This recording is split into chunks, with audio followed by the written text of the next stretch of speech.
की शिक्षा समिति पाली द्वारा चलाई जाने वाली ऑनलाइन कक्षा में आप सभी अभिभावकों का और भैया बहनों का हार्दिक स्वागत, अभिनंदन।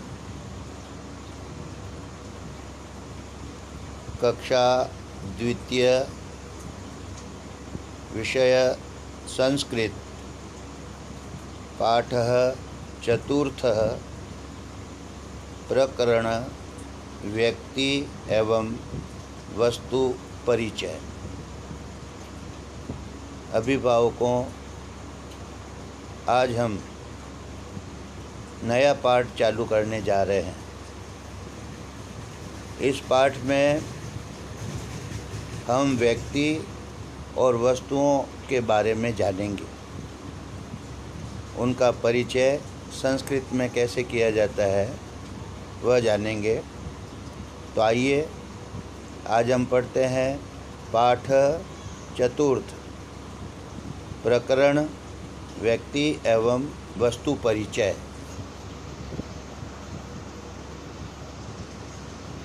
पाठ प्रारंभ करने से पूर्व यहाँ कुछ कठिन शब्द, उनका मैं शब्दार्थ आपको समझाने जा रहा हूँ। शब्दार्थ आप ध्यान से जानेंगे, समझेंगे। यहाँ कुछ सर्वनाम शब्द दिए हुए हैं, उनका अर्थ और उनका लिंग और वचन बताए हुए हैं। पहला शब्द है सह, यानी होता है वह। पुल्लिंग सर्वनाम शब्दों के साथ, पुल्लिंग संज्ञा शब्दों के साथ सह का प्रयोग किया जाता है। पुल्लिंग संज्ञा शब्दों के स्थान पर सह का प्रयोग किया जाता है। इसी तरह सा, इसका अर्थ भी वह होता है, किंतु इसका उपयोग स्त्रीलिंग के साथ किया जाता है। इसी तरह कह यानी कौन और का यानी भी कौन होता है, किंतु क का उपयोग पुल्लिंग के साथ किया जाता है और तथा का उपयोग स्त्रीलिंग के साथ किया जाता है। तो अभी हमने इस शब्दार्थ में जाना सह और कह, इन सर्वनाम शब्दों का उपयोग पुल्लिंग संज्ञा शब्दों के साथ किया जाता है। सा और का, इन सर्वनाम शब्दों का उपयोग स्त्रीलिंग शब्दों के साथ किया जाता है। कह और का, इनका अर्थ होता है कौन, जो अधिकांश प्रश्नवाचक शब्दों में उपयोग किया जाता है। जहाँ प्रश्नवाचक वाक्य बनाना हो वहाँ कह और का उपयोग किया जाता है। छात्र यानी विद्यार्थी, पढ़ने वाला, उसको छात्र कहते हैं। यह पुल्लिंग एक वचन शब्द है। इसी तरह करोति और लिखती, ये क्रिया शब्द है।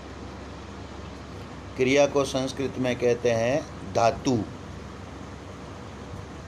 तो संस्कृत में क्रिया शब्द के 3 वचन में तथा 3 पुरुषों में लिखी होती है। यहाँ करोति और लिखती, यह एक वचन प्रथम पुरुष है, जिसका अर्थ होता है करोति का करता है और लिखती का लिखता है। इसी तरह वृषभ, उसको बैल कहते हैं। यह पुल्लिंग एक वचन शब्द है। सामने एक विद्यार्थी का चित्र दिया हुआ है, जो चित्र में पढ़ता हुआ दिखाई दे रहा है। तो हम संस्कृत में कैसे इसका परिचय करते हैं, आइए जानते हैं। एषः छात्र, एषः कः, एषः छात्र, छात्रः किं करोति, छात्रः पठति। तो आप मेरे पीछे आदर्श वाचन कीजिए।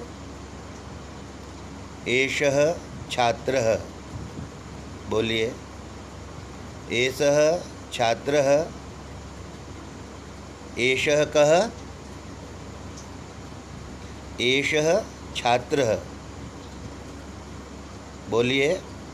छात्र किं करोति, छात्रः पठति। आपको हिंदी अर्थ समझ में आया होगा, फिर भी मैं आपको एक बार बता देता हूँ। आप भी भैया बहनों को समझाने की कोशिश करेंगे। एषः छात्र, यह छात्र है। यह एषः कः, यह कौन है। एषः छात्र, यह छात्र है, विद्यार्थी है। छात्र किम करोति, छात्र क्या करता है। छात्र पठति, यानी छात्र पढ़ता है, पढ़ता है। छात्र क्या करता है, छात्र पढ़ता है, विद्यार्थी पढ़ता है, जैसा कि इस चित्र में बताया गया है। आप भी भैया बहनों को पढ़ाने में सहायता करेंगे, उनके द्वारा इस पाठ को पढ़ाना। सामने एक कक्षा का चित्र दिया हुआ है, जिसमें आचार्य जी यानी अध्यापक बोर्ड पर कुछ लिख रहे हैं। तो यहाँ पर संस्कृत में हम कहेंगे सः आचार्यः, स कः, सः आचार्यः, आचार्य किं करोति, आचार्यः लिखति।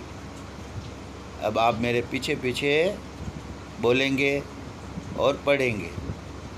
सः आचार्यः, बोलिए। सः आचार्यः, स कः, सः आचार्य, आचार्यः किं करोति, आचार्यः लिखति। आपको इसका हिंदी अर्थ मालूम चल गया होगा, फिर भी एक बार मैं बोलता हूँ। सह आचार्य, वह अध्यापक है, आचार्य है। वह कौन है, सह कह, सह आचार्य, वह आचार्य है। आचार्य किम करोति, आचार्य जी क्या करते हैं। आचार्य लिखति, आचार्य जी लिख रहे हैं। स वृषभः, वह बैल है। स कः, वह कौन है। सः कः, वह कौन है। वृषभः किम करोति, वृषभ यानी बैल, बैल क्या करता है। वृषभः चलति, बैल चलता है, चल रहा है। फिर से पढ़ेंगे। स वृषभः, वह बैल। स कः, श वृषभः, वह बैल। वृषभः किम करोति, यानी बैल क्या करता है? वृषभः चलती, यानी बैल चल रहा है, जैसा कि इस चित्र में बताया गया है। अभी हमने पाठ के 3 अंतरे पढ़े। आशा करता हूँ आप सभी अभिभावकों को समझ में आया होगा और आप अपने भैया बहनों को भी यह पाठ समझा पाएंगे, ऐसी मुझे आशा है। साथ ही आज कुछ गृह कार्य आपको भैया बहनों को अभ्यास पुस्तिका में सुलेख में करवाना है। जो अभी हमने 3 अंतरे पढ़े, इन तीनों अंतरों को संस्कृत की अभ्यास पुस्तिका में सुलेख में उतरवाना है। साथ ही कुछ शब्दार्थ प्रारंभ में मैंने आपको समझाए, बताए। उन शब्दार्थों को भी भैया बहनों को उनकी अभ्यास पुस्तिका में सुलेख में उतारना है। आशा है आप सभी को यह मेरा प्रकरण अच्छा लगा होगा, समझ में आया होगा। आप भैया बहनों को भी समझाएं और उनसे कॉपी में काम करवाएं। जय भारत।